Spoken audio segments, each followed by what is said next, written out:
പഴയ കാലത്ത് ചില വീട്ടുകാർ അവരുടെ ആ തട്ടകത്തെ ദേവിയുമായിട്ട് വളരെ ആത്മബന്ധം പുലർത്തുന്ന ആളുകളായിരിക്കും. ആ ദേശത്തെ അല്ലെങ്കിൽ ആ തട്ടകത്തെ ദേവി ഏത് ദേശത്തും ആ തട്ടകത്തിൻ്റെ അധിപയായിട്ട് അല്ലെങ്കിൽ ആ ദേശത്തെ മക്കളെ കാക്കുന്ന ഒരു ദേവി സങ്കല്പം ഉണ്ടാവും. അത് ആ ഒരു പൊതുവായിട്ടുള്ളൊരു ക്ഷേത്രം അതിൻ്റെ ഭരണകർത്താക്കളും അതൊക്കെ ആയിട്ട് വർഷത്തിലൊരിക്കൽ അവർക്ക് വേണ്ട ഉത്സവങ്ങളും അതിൻ്റെ കാര്യങ്ങൾ കൃത്യമായിട്ട് ചെയ്യുന്നതായൊരു ഇതുണ്ടായിരിക്കും. അപ്പം അത് തട്ടകം എന്ന് പറയാം. അതിൻ്റെ പരിസരത്തുള്ള എത്ര വീടുകളുണ്ടെങ്കിലും ആ ദേവിയുടെ അധീനതയിലായിരിക്കും ആ ഭാഗങ്ങളെല്ലാം. അപ്പോൾ ഈ ദേവി ചിലപ്പോൾ അവിടെ വരുന്നതിന് വളരെ മുൻപ് അവിടെ എത്തുന്നതിന് മുൻപ് അതിനോട് ബന്ധപ്പെട്ട് ചില കഥകളൊക്കെ ഉണ്ടായിരിക്കും. വേദമന്ത്ര യൂട്യൂബ് ചാനലിലേക്ക് എല്ലാ മാന്യപ്രേക്ഷകർക്കും സ്വാഗതം. ഞാൻ സത്യൻ മുളയങ്കുടത്ത്.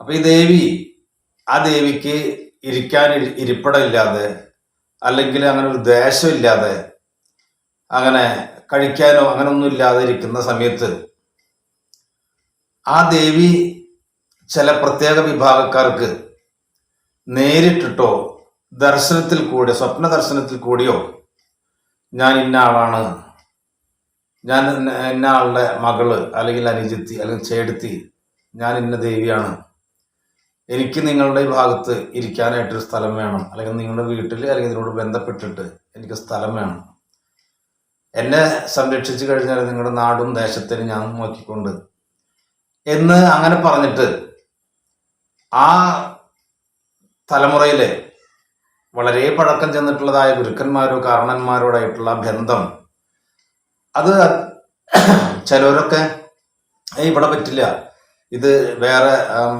ദേവിയുടെ മണ്ണ അല്ലെങ്കിൽ വേറെ ദേവന്റെ ഉടമപ്പെട്ടതാണ്, അതുകൊണ്ട് ചെയ്യാൻ പാടില്ല എന്നൊക്കെ പറഞ്ഞിട്ട് മാറ്റിയിരുത്തും. അപ്പൊ അവസാന ഇദ്ദേഹത്തിനുള്ള ഒരു മണ്ണും ഭൂമിയും സ്ഥാനങ്ങളൊക്കെ ഉണ്ടായിരിക്കും. അപ്പോ പറഞ്ഞ പോലെ തന്നെ ഈ ദേവിക്ക് ഇരിക്കാനായിട്ടൊരു ഇരിപ്പിടം ആ നാട്ടിലെ പ്രമാണിമാരായിട്ടുള്ള, ഒന്നാല് ജാതി പറയല്ല, ഈ നായന്മാരോ അല്ലെങ്കിൽ ചില തിരുമേനിമാരോടൊക്കെ ചെന്നിട്ട് ദേവി അല്ലെങ്കിൽ ചില തണ്ടാന്മാര് അങ്ങനൊക്കെ ചില കഥകൾ ഉണ്ട്. കുടപ്പുറത്ത് വന്നിട്ടുള്ളതാണ്, അങ്ങനെയും പറയും. അപ്പൊ ഇത് പ്രത്യേക സാഹചര്യങ്ങളിൽ ഇതേപോലെ തന്നെ സ്വപ്ന ദർശനത്തിൽ കൂടി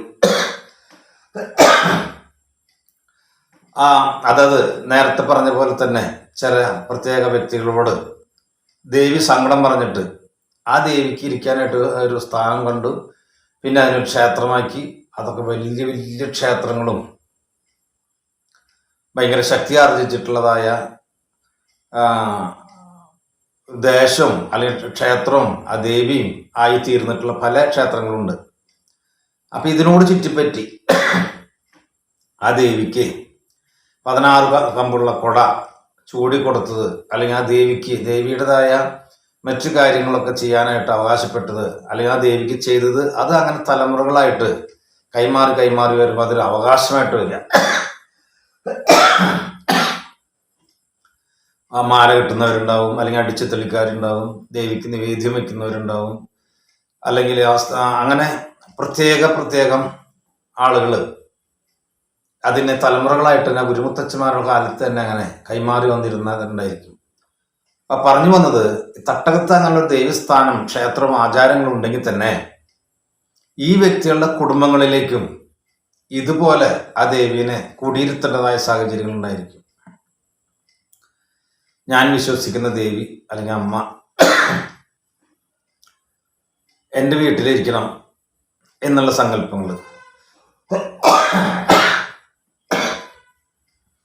അല്ലെങ്കിൽ ചില കർമ്മികള് ആ ദേവിയോടുള്ളതായ ആരാധന കൊണ്ട് ദേശത്തെ ദൈവം, ദേശത്തെ ദേവി അല്ലെങ്കിൽ ദേശത്തെ ചൊവ്വ എന്നൊക്കെ പറഞ്ഞിട്ട് ആ ദേവി സാന്നിധ്യത്തിന് ഉത്തമത്തിലായിട്ടും മധ്യമത്തിലായാലും ഓരോരോ വീട്ടിലും കുടിവെച്ച് ആരാധിക്കുന്നതായ ഒരു സമ്പ്രദായമുണ്ട്. അപ്പൊ ആ ദേവിക്ക് പ്രത്യേകിച്ച് വാർഷികമായിട്ട് അവിടുത്തെ ഉത്സവത്തിന്റെ അന്ന് ഈ ദേവിക്കും അതേപോലെ തന്നെ കർമ്മങ്ങൾ ഉണ്ടാകുക. അപ്പൊ ഇത്തരം കുടിവെച്ചിരിക്കുന്ന ചില കുടുംബങ്ങളിൽ നിന്ന് ആ ദേവിക്ക് ഒരു കാഴ്ചയായിട്ട് പോകുന്ന ഒരു ഏർപ്പാടുണ്ട്. വേലയാകാം, തെറമ്പൂതനാകാം, കാളക്കളിയാവാം, മറ്റു വെട്ടും വെളിച്ചപ്പാടായിട്ട് പോകാം. അങ്ങനെ പലതരത്തിലും ദേവിയുടെ അടുത്തേക്ക് ആ മുത്തച്ഛന്റെ സ്മരണ നിലനിർത്തിക്കൊണ്ട് മുത്തച്ഛന്റെ ഉപാസനാമൂർത്തികൾ, കാരണം ദേവിയുടെ ഒരു പതിപ്പ് തന്നെയാണ് ഇതും. അവിടെ ചിലപ്പോൾ ഉത്തമത്തിലോ അവിടെ മധ്യമത്തിലോ ഭയങ്കര ശക്തിയുള്ളതായിരിക്കും. ആ മുത്തച്ഛനോടുകൂടി ബന്ധപ്പെട്ടിട്ട് ആ ക്ഷേത്രത്തിലേക്ക് ചെല്ലുമ്പോൾ ദേവിക്ക് വളരെയധികം സന്തോഷമായിരിക്കും. അപ്പോൾ ഉത്സവങ്ങൾ, അപ്പോൾ അതിൽ ആനപ്പൂരങ്ങളോ കാവടിയോ കൊട്ടുമേളങ്ങളൊന്നും അവല് ദേവിക്ക് ഇഷ്ടമുണ്ടാവുക. ഈ വേല അത് ചില പാക്കനാരോട് ബന്ധപ്പെട്ടിട്ടായിരിക്കാം, അല്ലെങ്കിൽ മറ്റു വിവാഹക്കാരോട് ബന്ധപ്പെട്ടിട്ടായിരിക്കാം. അപ്പം ഇത് വരണത് വളരെയധികം നമുക്ക് ഒരു വർഷങ്ങളായിട്ട് വേറെ ഏതോ ഒരു രാജ്യത്തിരുന്നിട്ട് നമ്മുടെ വേണ്ടപ്പെട്ട ബന്ധുക്കൾ വരുമ്പോൾ ഉണ്ടാകുന്ന ഒരു ആകാംക്ഷ, നമ്മുടെ സന്തോഷം അല്ലെങ്കിൽ കാത്തിരിപ്പ് പോലെയാണ് ആ വേലയ്ക്ക് വേണ്ടിയിട്ട് പാക്കനാരുടെ അല്ലെങ്കിൽ ആ കുടുംബത്തെ അവകാശപ്പെട്ടുള്ള ആ കുടുംബത്തെ മറ്റേ കാർന്നന്മാരായിട്ട് വരുന്ന ആ ആചാരവേലയ്ക്ക് കാത്തിരിക്കുക. അപ്പോൾ അന്നത്തെ ദിവസം എന്ന് പറഞ്ഞാൽ പ്രത്യേകിച്ച് ഇപ്പോൾ ഈ പറഞ്ഞ പോലെ അവിടുത്തെ ഉത്സവത്തിൻ്റെ ഒന്നാവാം, അത് വൃശ്ചികം തൊട്ട് മേടം അവിടെ മിഥുനം വരെ, വൃശ്ചിക മാസം തൊട്ട് വൃശ്ചികം, ധനു, മകരം, കുംഭം, മീനം, മേടം.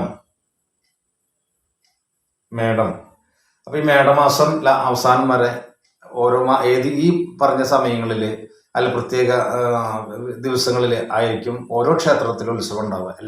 എല്ലാ ക്ഷേത്രത്തിലും ഒരേപോലെ ആവില്ല. അപ്പോൾ അതേപോലെ തന്നെ അശ്വതി, കുംഭത്തിലെ അശ്വതിക്ക്, ഭരണിക്ക്, കാർത്തിക, എങ്കിലും ഭരണിക്കാണ് പ്രത്യേകത ഉണ്ടാവുക പല ക്ഷേത്രങ്ങളിലും. 18 കാവിലെ വേല അന്നാണെന്ന് പറയണത് ഭരണിക്ക്. അതിപ്പോൾ ചിലയിടത്തൊക്കെ കാർത്തിക തൊട്ട് തുടങ്ങും. അല്ല, രേവതി, അശ്വതി, ഭരണി, കാർത്തികയുടെ ഒന്ന് അവസാനിക്കേണ്ടതുണ്ടാവും. അപ്പൊ അങ്ങനെ വരുമ്പോ ഈ ദിവസങ്ങളിലൊക്കെ ഇപ്പൊ അശ്വതിക്കോ ഭരണിക്കോ കാർത്തികോ ഏതേത് ക്ഷേത്രത്തിലെ വേലയ്ക്കാണോ അല്ലെങ്കിൽ ഉത്സവത്തിനാണോ ഏതേത് കുടുംബങ്ങളിലാണോ ഈ ദേവി സങ്കല്പത്തിൽ, ആ ദേവി സങ്കല്പത്തോടുകൂടി മറ്റുള്ള മൂർത്തികളെ കൂടി വെച്ചിരിക്കുന്നതായ ക്ഷേത്രങ്ങൾ ഉണ്ടായിരിക്കാം, അല്ലെങ്കിൽ വീടുകൾ ഉണ്ടായിരിക്കാം. അവരുടെ വീട്ടില് അങ്ങനെ അത്തരം സന്ദർഭങ്ങളൊക്കെ ഈ പ്രതിഷ്ഠകളൊക്കെ ഉണ്ടായിരിക്കാം. അപ്പൊ ചിലവര് പഴയ ആളുകളുണ്ട് ഇതിന് കൃത്യമായിട്ട് അവരെ വിളക്ക് വെക്കലോ, അതേപോലെ തന്നെ അവിടെ നിന്ന് പെയിന്റൊക്കെ അടിച്ച് നല്ല സുന്ദരമാക്കി, അതേപോലെ തന്നെ മാലൊക്കെ ചേർത്തി അല്ലെങ്കിൽ പട്ടൊക്കെ മാറ്റി അവർക്ക് വെളുക്കും കാര്യങ്ങളും വെച്ച് നിവേദ്യങ്ങളൊക്കെ വെക്കുന്ന കുടുംബങ്ങളുണ്ടായിരുന്നു. അതിന് ഐശ്വര്യങ്ങളും അവരുടെ സന്തോഷങ്ങളും സമാധാനവും സാമ്പത്തികമായിട്ടുള്ള ഉന്നതിക്ക് അവർക്ക് ഉണ്ടായിരിക്കും, വലിയ കാര്യങ്ങളില്ലെങ്കിലും. അത് കുറെ ഇങ്ങനെ കഴിഞ്ഞ് നോക്കുമ്പോൾ മക്കളുടെ മക്കളിലേക്ക് കടന്നു നോക്കുമ്പോൾ അതൊരു അന്ധവിശ്വാസവും അനാചാരമായിട്ടൊക്കെ തോന്നുമ്പോൾ അവരൊക്കെ ഇതിനെ വിട്ടുകളഞ്ഞിട്ടുള്ള കുടുംബങ്ങളുണ്ട്. പല കുടുംബക്കാർക്കും രോഗങ്ങളും ദോഷങ്ങളും ദുരിതങ്ങളും വന്നിട്ട് ഇതുകൊണ്ടാണ് എന്ന് കണ്ടറിഞ്ഞതുകൊണ്ട് വീണ്ടും അവര് ഇതിന്റെ ആചരണത്തിലേക്ക് തന്നെ തിരിച്ചു വരേണ്ട അവസ്ഥയുണ്ടായിട്ടുണ്ട്. അപ്പൊ അങ്ങനെയുള്ള കുടുംബക്കാരൊക്കെ ഉണ്ട് വെച്ചെങ്കില് ആ ദേവിക്കോ ദേവനോ പ്രത്യേകിച്ച് എന്തെങ്കിലും ബന്ധങ്ങള് ആ തട്ടകത്തെ ദേവിയായിട്ട് ഇല്ലാതിരിക്കില്ല. അപ്പൊ അതുകൊണ്ട് ആ സ്മരണ നിലനിർത്തിക്കൊണ്ട് തന്നെ ഇപ്പൊ ആ വീട്ടിലത്തെ ഒരു വ്യക്തിയുടെ അച്ഛന് ചിലപ്പോൾ ഭക്തി ഉണ്ടായിരിക്കില്ല, അദ്ദേഹത്തിന്റെ അച്ഛന് ചിലപ്പോൾ ഭക്തി ഉണ്ടായിരിക്കില്ല, വിശ്വാസം ഉണ്ടായിരിക്കില്ല എന്ന് കരുതിയിട്ട് അവരുടെ തറവാട്ടില് ഇങ്ങനെ ഒരു ആചാരങ്ങളോ അനുഷ്ഠാനങ്ങളോ ദേവിദേവന്മാരുടെ ബന്ധങ്ങളോ ഇല്ല എന്ന് വിലയിരുത്താൻ പറ്റില്ല.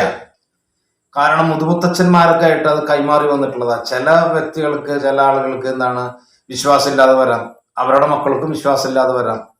അങ്ങനെ വരുമ്പോൾ ആ വിശ്വാസം എന്ന് പറഞ്ഞു കഴിഞ്ഞാൽ ആ കുടുംബത്തിലുള്ള ആ ദേവീദേവന്മാരെ ഇന്നമാതിരി ആചരിക്കണം, ഇന്നമാതിരി കർമ്മങ്ങൾ ചെയ്യണം, അത് നമ്മുടെ ജീവിതത്തിന്റെ ഒരു ഭാഗമാണ് എന്നുള്ള കാഴ്ചപ്പാടോട് കൂടിയിട്ട്. കാരണം ഇന്ന് ഇലക്ട്രോണിക്സ് യുഗമാണ്, കമ്പ്യൂട്ടർ യുഗമാണ്. കഴിഞ്ഞുപോയ കാലങ്ങൾ അത് മാന്ത്രികത്തിന് വളരെ ശക്തിയും വേരോട്ടുണ്ടായിരുന്നതായ ഒരു കാലഘട്ടമായിരുന്നു. അന്നത്തെ കണക്കും സാഹചര്യം അനുസരിച്ച് അവര് പരമാവധി ദേവിദേവന്മാര് ദൈവങ്ങളെ ആചരിച്ച് ഉപാസന ചെയ്ത് കൂടിവെച്ചിട്ടുള്ള കുടുംബങ്ങളാണ്. അപ്പോ ആ കുടുംബത്തിലെ ഇതിനു വേണ്ടുന്ന കർമ്മങ്ങൾക്ക് മുടക്കം വരുത്താതെ ചെയ്യുക.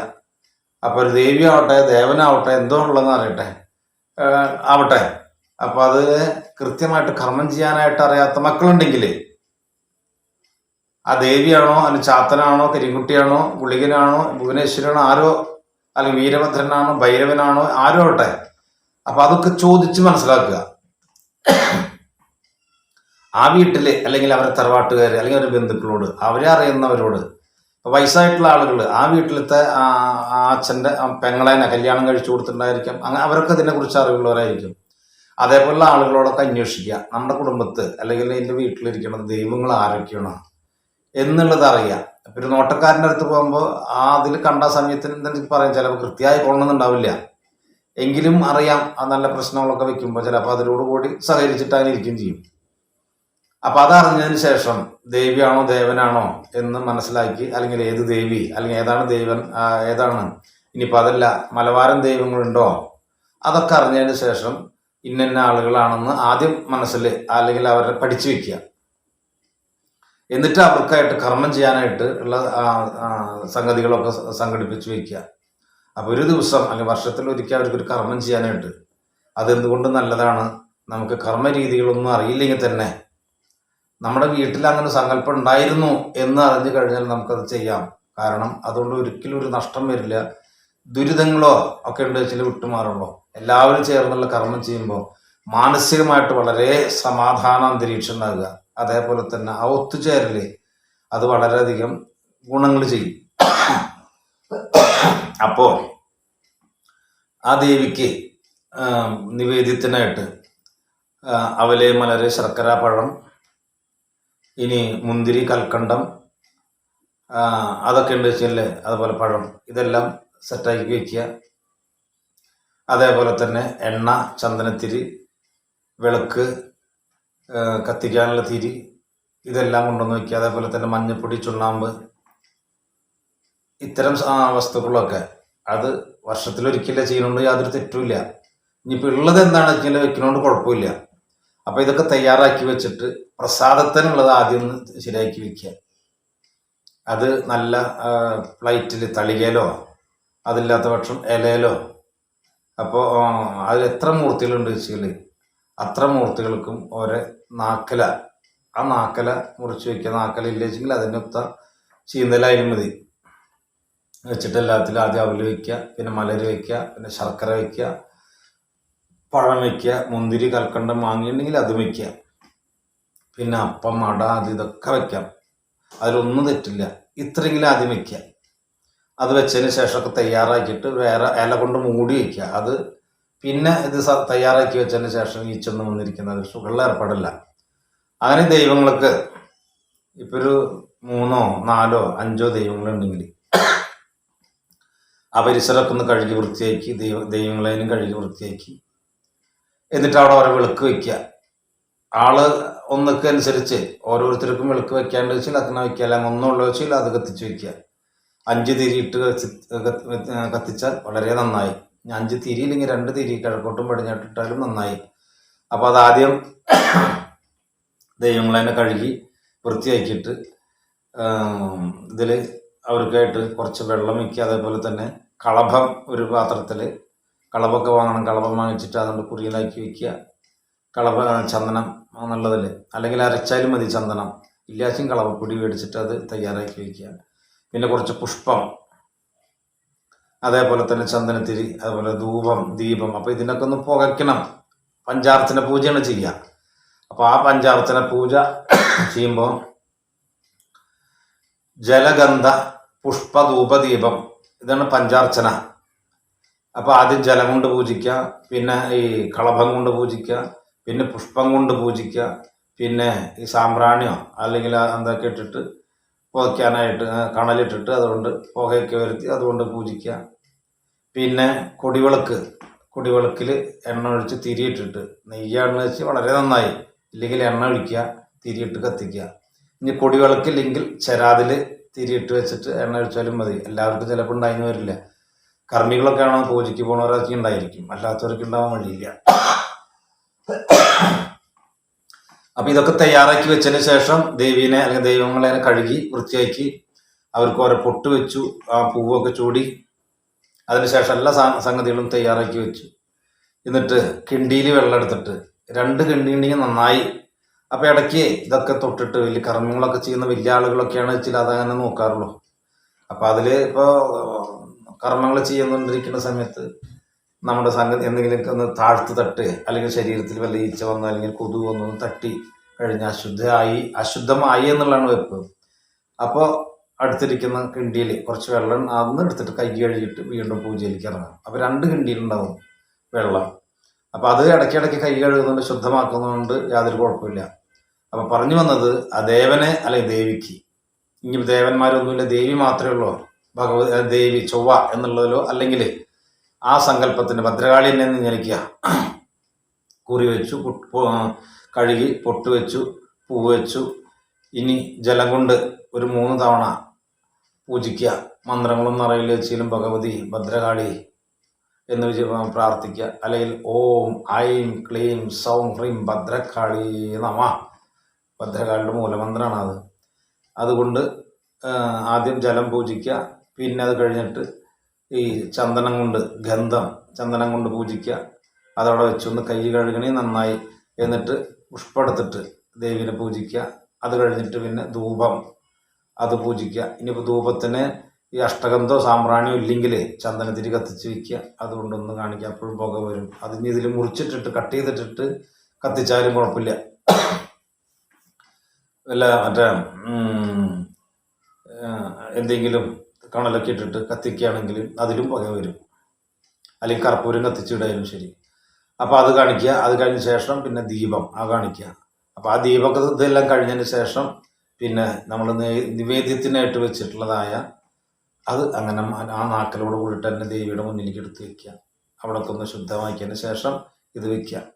എന്നിട്ട് അതിലേക്ക് ദേവീനെ വിചാരിച്ചിട്ട് തന്നെ ആദ്യം ജലം കൊണ്ട് പൂജിക്കുക. അപ്പോൾ അതിൽ ഈ പുഷ്പത്തിൽ നിന്ന് ഇത് സ്വല്പം എടുത്തിട്ട്, അല്ലെങ്കിൽ 1 2 പുഷ്പം എടുത്തിട്ട് ഇതൊന്നൊന്ന് ഒഴിഞ്ഞ് മാറ്റിയിടുക. അതിൻ്റെ സങ്കല്പം എന്താ വെച്ചാൽ ഇതിൽ വിഷാംശങ്ങളോ മറ്റോ ഉണ്ടെങ്കിൽ അത് മാറിപ്പോകണം എന്നുള്ള സങ്കല്പമാണ്. അങ്ങനെ ആ പൂവിനെ ഒഴിഞ്ഞിടുക. അസ്ത്രമന്ത്രം ജപിച്ച് ഇടാന്നൊക്കെ ഉണ്ട്. അവ കഴിഞ്ഞതിന് ശേഷം ജലം കൊണ്ട് ദേവനെ പൂജിച്ചാൽ ആ ദേവിക്ക് പൂജിച്ച അതേപോലെ തന്നെ ഇതിനും പൂജിക്കുക. വെള്ളം കൊണ്ട് പൂജിക്കുക. പിന്നെ ചന്ദനം, അതുപോലെ പുഷ്പം ഇടുക. എന്നിട്ട് ഒരു സ്വല്പം വെള്ളം എടുത്തിട്ട് അതൊന്ന് ഇങ്ങനെ ചുഴറ്റുക. അതിന് ശേഷം ഇതിലേക്കും കുറച്ച് വെള്ളം ഒഴിക്കുക. ദേവിക്കും കുറച്ച് കുടിക്കാനുള്ള നീരും വെച്ചതിന് ശേഷം ഇതൊന്ന് ദേവിക്ക് ഇങ്ങനെ കോരി കൊടുക്കുക. അപ്പോൾ ഇതിനൊക്കെ മന്ത്രങ്ങളുണ്ട്. ആ മന്ത്രങ്ങൾ ഇല്ലെങ്കിൽ തന്നെ ഒരു 4 5 തവണ ദേവിക്ക് ഇതൊന്ന് നമ്മളിതാ കോരിയിട്ട് ദേവിയുടെ നാവിലേക്ക് അല്ലെങ്കിൽ വായിലേക്ക് വെച്ച് കൊടുക്കുന്നു എന്നുള്ള സങ്കല്പത്തോടു കൂടി ദേവിക്ക് സമർപ്പിക്കുക. അങ്ങനെ ഒരു 4 5 തവണ അതങ്ങനെ കൊടുക്കുക. ആ കൊടുത്തതിന് ശേഷം 2 കൈയിലും പൂ കൊടുത്തിട്ട് ഇതിൻ്റെ എല്ലാ സത്തുകളും ദേവിക്കായിട്ട് കയ്യിൽ നമ്മളെടുത്തു എന്ന് സങ്കല്പിച്ചിട്ട് ദേവിക്കായിട്ട് സമർപ്പിക്കുക. അപ്പോൾ ഇതിനിങ്ങനെ സമർപ്പിക്കുമ്പോൾ ദേവിയുടെ പാദത്തിൽ നിട്ടാൽ മതി. നമ്മുടെ സങ്കല്പം ദേവിയുടെ വായിലേക്കാണ് എന്നുള്ള സങ്കല്പം നമ്മളിൽ ഉണ്ടായാൽ മതി. അപ്പോൾ നമ്മൾ കൊടുക്കേണ്ടത് ദേവി അനുഭവിക്കും. എന്നിട്ട് ആ പൂവിൽ നിന്നെടുത്തിട്ട് ദേവിക്ക് അവിടെ നമ്മൾ സമർപ്പിച്ചതെന്ന് എടുത്തിട്ട് കുറച്ച് ഇതിലേക്ക് ഇടുക. കുറച്ചെന്ന് പറഞ്ഞാൽ 1 2 പൂ എടുത്തതിലിടുക. അതേപോലെ തന്നെ ഇതിന്നൊരു സ്വല്പം പൂ കൊടുത്തിട്ട് ഈ നിവേദ്യത്തിൻ്റെ അരികെ കണ്ടിട്ടിടുക. അത് എന്നിട്ട് ഇത് കുറച്ച് വെള്ളം ഒറ്റിക്കുക. ഇതൊന്ന് വീണ്ടും കൊടുക്കുക. അതായത് ദേവിക്ക് കഴിക്കാൻ കൊടുത്തു. ദേവിയുടെ അനുചരന്മാരോ അല്ലെങ്കിൽ അതിനോടുകൂടി കഴിക്കേണ്ട ആളുകളുണ്ട് എന്ന് പറയണം, വൃന്ദങ്ങൾ. അപ്പം അതിനെ ദേവിക്ക് സമർപ്പിക്കണം. ഒരു പൂ കൂടി എടുത്തിട്ട് അത് ഇട്ടു. 2 തവണ അങ്ങനെ ചെയ്യണം എന്നാണ് പറയുന്നത്. അതിൽ വീണ്ടും വെള്ളം വീഴ്ത്തിയിട്ട് ഇതിനും വീഴ്ത്തിയിട്ട് ദേവിക്ക് ഇങ്ങനെ അതിനെ അങ്ങനെ നമ്മളെന്താണ് ഇത് നിവേദ്യം അതിന് നിവേദിക്കുക. എന്നിട്ട് ആ പുഷ്പങ്ങളെല്ലാം ഇതിലേക്ക് എടുത്തിടുക. എന്നിട്ട് ഇത് ഇവിടുന്ന് എല്ലോടുകൂടി മാറ്റുക. എന്നിട്ട് ഇവിടെ വെള്ളം തെളിക്കുക. വെള്ളം തെളിച്ച് ശുദ്ധമാക്കുക. അടുത്ത കിണ്ടിയിലെ വെള്ളം എടുത്തിട്ട് കൈ കഴുകുക. വീണ്ടും ദേവിക്ക് പഞ്ചാർച്ചന പൂജ ചെയ്യുക. ആ പഞ്ചാർച്ചന പൂജ ചെയ്തിട്ട് അതിൻ്റെ പര്യവസാനത്തിൽ ഈ കർപ്പൂരം ഒരു തട്ടിലെടുത്ത് ഭസ്മൊക്കെ ഇട്ടിട്ട് തട്ടിൽ ഒരു പ്ലേറ്റിൽ ഇട്ടിട്ട് അത് കത്തിച്ച് ദേവീനെ കാണിക്കുക. ആ കർപ്പൂരം ഇങ്ങനെ ഒഴിയുക. അത് കഴിഞ്ഞിട്ട് ഇതിനെ കാണാനോ അല്ലെങ്കിൽ തൊഴാനോ പ്രാർത്ഥിക്കാനോ നിൽക്കുന്നുണ്ടെങ്കിൽ എല്ലാവർക്കും ഈ കർപ്പൂരം കാണിച്ചു കൊടുക്കാം. അത് കഴിഞ്ഞ് ദേവിനെ എല്ലാവരും പുഷ്പട്ട് തൊഴാം. അപ്പോൾ ഉത്തമത്തുള്ള പൂജ കഴിഞ്ഞു. അറിയാത്തവർക്കായിട്ടാണ് അത് പറഞ്ഞു തരുന്നത്. അപ്പം അത് കഴിഞ്ഞതിന് ശേഷം ഈ ദേവിക്ക് തന്നെ മധ്യമത്തെ കർമ്മം ചിലപ്പോൾ ചെയ്യുന്നതായിരിക്കും. അങ്ങനെയുള്ള കുടുംബങ്ങളുണ്ടെങ്കിൽ നെല്ല് വറുത്തിട്ടുള്ള നെല്ല് വറുത്ത് കുത്തി തവിട് അത് കുറച്ച് നമ്മൾ ഉണ്ടാക്കി വയ്ക്കുക. എന്നിട്ട് ദേവിക്കായിട്ട് ഒന്നാല് ഇലയിൽ ഇങ്ങനെ ഇട്ടുകൊടുത്താലും മതി. അല്ലാത്ത പക്ഷം 16 അടിക്ക് 16 കള്ളിയിൽ കളം കെട്ടുക. ആ കളം കെട്ടണമെങ്കിൽ ആദ്യം ഉമിക്കരി കൊണ്ട് പരത്തുക. അത് കഴിഞ്ഞിട്ട് അരിപ്പൊടി എടുത്തിട്ട്, അരിപ്പൊടി ഇല്ലെങ്കിൽ തവിട് കൊണ്ടും കുഴപ്പമില്ല, 16 കള്ളിയിൽ ആദ്യം ഒരു സ്ക്വയറായിട്ട് ഇന്ന് വരയ്ക്കുക. എന്നിട്ട് അതിൻ്റെ സെൻറ്ററിൽ നടുക്കിലൊരു വരയിടുക, അരിപ്പൊടി കൊണ്ട് ഇടുക. എന്നിട്ട് ആ വരയുടെ 2 ഭാഗത്തും ഇടുക. അതേപോലെ തിരിച്ചും ചെയ്യുമ്പോൾ 16 കള്ളിയാവും. അപ്പോൾ ഭദ്രകാളിക്ക് സാധാരണ ചെറിയൊരു പത്മട എന്ന് പറഞ്ഞാൽ 16 കള്ളിയിലാണ്. അതിൻ്റെ വലുതാണ് 64. അപ്പം ഇത് പിന്നെ അലങ്കാരങ്ങൾ ഇതിൻ്റെ മീതെ വേറെ വരച്ചു, അല്ലെങ്കിൽ പച്ച കൊടുത്തു, ചുവപ്പ് കൊടുത്തു, മഞ്ഞ കൊടുത്തു, അതൊക്കെ വേണമെങ്കിൽ കൊടുക്കാം. തൽക്കാലം ഇങ്ങനെ ചെയ്താലും ഇതിൽ നിവേദിക്കാം. ഈ 16 കളത്തിലും അതിൽ ഒതുങ്ങാവുന്ന തരത്തിലുള്ളതായ ചെറിയ കഷ്ണം ഇലകൾ മുറിച്ചിട്ട് 16 എണ്ണത്തിലും വയ്ക്കുക. എന്നിട്ട് അതിൽ കുറേ ശരി നെല്ല് വയ്ക്കുക. കൂടെ ഉണ്ടാക്കി വെച്ചിട്ടുള്ള തവിടും അതിൽ എല്ലാത്തിലും വയ്ക്കുക. അപ്പം ഈ 16 കളത്തിലും വെച്ച് കഴിഞ്ഞാൽ അതിൻ്റെ നടുക്ക് കുറച്ചധികം കൂട്ടിയിടുക. കാരണം എന്താണെന്ന് പറഞ്ഞാൽ അതിൽ തിരി വെച്ചിട്ട് കത്തിക്കാനാണ്. അപ്പോൾ 16 കള്ളിയിലും വേണമെങ്കിൽ വെക്കാം, അല്ലെങ്കിൽ ഒരു 5 തിരി കത്തിച്ചിട്ട് ഈ കളത്തിൻ്റെ നടുക്ക് വെച്ചിട്ട് പൂജിക്കാം. അപ്പം ഇതിലേക്ക് പൂജിക്കണമെങ്കിൽ ഈ ഗുരുതി, മഞ്ഞപ്പൊടി, ചുണ്ണാമ്പ് അതൊരു പാത്രത്തിൽ കലക്കി വെച്ചിട്ടുള്ള ഗുരുതി എന്ന് പറയുന്നത് അത്, അതേപോലെ തന്നെ കള്ള്, പിന്നെ ബ്രാൻഡി, ഇതെല്ലാം ചേർന്ന് വേണം ആ ദേവിക്ക് മധ്യമകർമ്മം, കവളാചാരം എന്ന് പറയുന്നത് ചെയ്യാനായിട്ട്. അപ്പോൾ വർഷത്തിൽ ഒരിക്കൽ ചെയ്യുന്നതുകൊണ്ട്, കോഴീനെ അറുത്ത് കർമ്മം ചെയ്യുന്നതുകൊണ്ട് യാതൊരു തെറ്റില്ല. ദേവിക്കൊക്കെ അത് ഇഷ്ടം. ഒരു വർഷത്തിലൊരിക്കൽ വേണം. ബലികളൊക്കെ നിർത്തിയിട്ടുള്ളതാണ്. എന്നാലും പക്ഷി ബലി കുഴപ്പമില്ല. അത് ദേവിയുടെ ആവശ്യത്തിനായിട്ട് അല്ലെങ്കിൽ ദേവന്റെ ആവശ്യത്തിനായിട്ട് നമ്മൾ ചെയ്യണമെന്നൊരു തെറ്റില്ല. എപ്പോഴും ചെയ്യാന്നുള്ളതല്ല. അപ്പോൾ ആ കോഴീനെ അറുത്തിട്ട് അതോടുകൂടിയിട്ട് ഈ ഗുരുതിയും എല്ലാം കൊണ്ട് പൂജിക്കുക. വിളക്ക് വെച്ചതിന് ശേഷം ആ ദേവിക്ക് എല്ലാം സമർപ്പിക്കുക. ഇനിയിപ്പോൾ ദേവി മാത്രമല്ല, ഇതിനോടുകൂടി ഒരുപാട് മൂർത്തികളുണ്ട് വെച്ചെങ്കിൽ അതാത് മൂർത്തികൾക്ക് കളറിട്ടിട്ട് ഇതേപോലെ തന്നെ ചെയ്യുക. അല്ലാത്ത പക്ഷം ഒരു നാക്കലയിൽ തവിട്, അരി നെല്ലിടുക, തവിടിടുക. എത്ര ആളുണ്ട് വെച്ചെങ്കിലും എന്നിട്ട് ദേവിയുടെ അടുത്ത് വേണം ഇറക്കാനായിട്ട് കോഴീനെ. എന്നിട്ട് എല്ലാത്ത കളത്തിലേക്ക് കാണിക്കുക, എല്ലാത്തിലേക്കും പൂജിക്കുക. അപ്പം ഇങ്ങനെ ചെയ്തിട്ട് ആ ഗുരുതി ഉണ്ടാവും. അപ്പം എല്ലാവരും പൂജിച്ചു. വീട്ടിൽ വന്നിട്ടുള്ള വിരുന്നുകാരും ഇതിൽ സഹകരിക്കുന്നവർ, വീട്ടുകാർക്ക് എല്ലാവർക്കും ചെയ്യാം. കാരണം നമ്മുടെ ദൈവം, ആ ദൈവത്തിന് നമ്മളാണ് പൂജിക്കുന്നത്, നമ്മളാണ് ശാന്തിക്കാർ. കർമ്മം അറിയോ, മന്ത്രം അറിയോ, താന്ത്രിക അതൊന്നുമില്ല. നമ്മൾ കൊടുക്കുന്നത് ആ ദേവി എടുക്കും. അപ്പം അത് ശുദ്ധമായ മനസ്സോടും ശുദ്ധമായിട്ടുള്ള ശാരീരിക അവസ്ഥയോടും കൂടിയിട്ട് വേണം ചെയ്യാനായിട്ട്. അപ്പം ഇതെല്ലാം പൂജിച്ച് കഴിഞ്ഞതിന് ശേഷം കോഴീനറുത്തു, ഇപ്പോൾ കള്ള് പൂജിച്ചു, അത് പൂജിച്ച് എല്ലാം കഴിഞ്ഞു, സന്തോഷമായി. അവസാനം ഈ തിരി കെട്ടിട്ടുണ്ടെങ്കിൽ വീണ്ടും അതേപോലെ തന്നെ വേറെ തിരി കത്തിച്ച് വയ്ക്കുക. എന്നിട്ട് ഈ ഗുരുതി കൊണ്ടും ബ്രാൻഡി കൊണ്ടും എല്ലായിടത്തും പൂജിച്ചതിന് ശേഷം ഭദ്രകാളിയുടെ കളത്തിലേക്ക് ഈ ഗുരുതി അങ്ങനെ കമഴ്ത്തി ഒരു 5 മിനിറ്റ് നേരം മാറിക്കുക. അത് കഴിഞ്ഞതിന് ശേഷം ഈ ഗുരുതിയും പാത്രത്തിന് ഒന്ന് തട്ടിയതിന് ശേഷം അത് നിവർത്തി വയ്ക്കുക. എന്നിട്ട് ദേവിനെ പ്രാർത്ഥിക്കുക. സന്തോഷമായി ദേവിക്ക്. ആ വർഷത്തെ ഒരു വർഷത്തുള്ള കർമ്മം ദേവി അനുഭവിച്ചു. എന്ത് ദുരിതങ്ങളുണ്ടെങ്കിലും അതെല്ലാം മാറ്റി ആ ദേവി അല്ലെങ്കിൽ അതോടുകൂടിയിരിക്കുന്ന ദേവന്മാർ ആ കുടുംബത്തിലെ എല്ലാ മക്കളെയും വേണ്ടുന്ന തരത്തിൽ അവർ കാത്തുരക്ഷിക്കും. അപ്പം ഇതൊക്കെ കഴിഞ്ഞാൽ പ്രാർത്ഥിച്ചിട്ട് ചിലപ്പോൾ നമ്മൾ വിഗ്രഹം ഉണ്ടാകും, അല്ലെങ്കിൽ ശിലകൾ പ്രതിഷ്ഠിച്ചിട്ടുണ്ടാവും, അല്ലാത്ത വട്ട സങ്കല്പമാവാം. എന്നാൽ തന്നെ നമ്മളൊരു കളമിട്ട് അല്ലെങ്കിൽ ഒരു നാക്കലയിലേക്ക് ഈ തവിടൊക്കെ വെച്ചിട്ട് അവരെ പൂജിക്കുമ്പോൾ അവരുടെ ആ സാന്നിധ്യം ഇതിലുണ്ട്, ഈ ഇലകളിലുണ്ട്. അപ്പോൾ നമ്മൾ അതൊക്കെ കഴിഞ്ഞ് ഗുരുതി കമിഴ്ച്ചതിന് ശേഷം ആ പ്ലേറ്റ് പാത്രം നമ്മൾ മാറ്റിയെടുത്തു. എന്നിട്ട് എന്ത് ചെയ്യണം എന്ന് പറഞ്ഞാൽ, എത്ര ദേവന്മാർക്ക് എത്ര ഇത് വെച്ചിട്ടുണ്ടെങ്കിൽ അതിന് നമ്മൾ സന്തോഷത്തോടു കൂടി പ്രാർത്ഥിച്ചിട്ട് ഇതിൽ നിന്ന് മാറാനായിട്ട് നമ്മൾ സൗകര്യം ചെയ്യണം. നിങ്ങളുടെ സ്വന്തം ആ സ്ഥാനത്തേക്ക് എഴുന്നള്ളിയാളും എന്ന് പ്രാർത്ഥിച്ചുകൊണ്ട് അതിനൊന്ന് മാറ്റുക. എന്നിട്ട് ആ ദേവീനെ തന്നെ ആ വിഗ്രഹത്തിലേക്കോ എവിടേക്കോ നമ്മൾ സങ്കല്പിച്ച് അവരെ ആനയിക്കുന്ന പോലെ ചെയ്ത് വളരെ നന്നായി. അങ്ങനെ എല്ലാ അല്ലേ എത്ര ഇലയിൽ നൈവേദ്യം വെച്ചിട്ടുണ്ട്, എത്ര ഇല നമ്മൾ ആചരിച്ചിട്ടുണ്ട് വെച്ചെങ്കിൽ അതിൽ നിന്നെല്ലാം അവരെ മാറ്റുക. പിന്നെ ഈ ഇലകൾ ഫ്രീ ആയി പിന്നെ ഇല്ല അവര്, അല്ലെങ്കിൽ അവരുടെ സാന്നിധ്യത്തിലുണ്ട്. ഇത് എടുത്ത് കളയുമ്പോൾ അതൊരു വിഷമമാണ്. അപ്പം ഇങ്ങനെയൊക്കെ എടുത്ത് കളഞ്ഞതിന് ശേഷം അവിടെ അടിച്ച് വൃത്തിയാക്കുക. വെളുക്കിൽ കുറച്ച് നേരം കൊണ്ട് വെക്കണമെങ്കിൽ എണ്ണ ഒഴിച്ച് കത്തിക്കാം. അപ്പം അങ്ങനെ ഒരു വർഷത്തെ ആചരണം അല്ലെങ്കിൽ ആചാരം കർമ്മം കഴിഞ്ഞു. വളരെ നന്നായി. ഇത് തുടർന്ന് നിത്യം വിളക്ക് വയ്ക്കുന്നുണ്ട്. ആ കുടുംബം നശിച്ചു പോയില്ല, നന്നായി വരൂ. അപ്പോൾ ഇതേപോലെ ചെയ്യുന്ന അറിവില്ലെങ്കിലും എൻ്റെ കേട്ടിട്ടുള്ള അറിവുകൊണ്ട് ചെയ്യാൻ ശ്രമിക്കുന്ന എല്ലാവർക്കും ആ കുടുംബത്തിലെ ഗുരുമുത്തച്ഛന്മാരുടെയും മന്ത്രമൂർത്തികളുടെയും എല്ലാ അനുഗ്രഹങ്ങളും ആ തട്ടകത്ത് ഭഗവതിയുടെയും സഹായങ്ങളും അനുഗ്രഹങ്ങളും എല്ലാം ഉണ്ടാവട്ടെ. അപ്പോൾ ഇത് നിങ്ങൾക്ക് ഇഷ്ടമായെങ്കിൽ ലൈക്ക് ചെയ്യുക, ഷെയർ ചെയ്യുക, സബ്സ്ക്രൈബ് ചെയ്യുക. നന്ദി, നമസ്കാരം.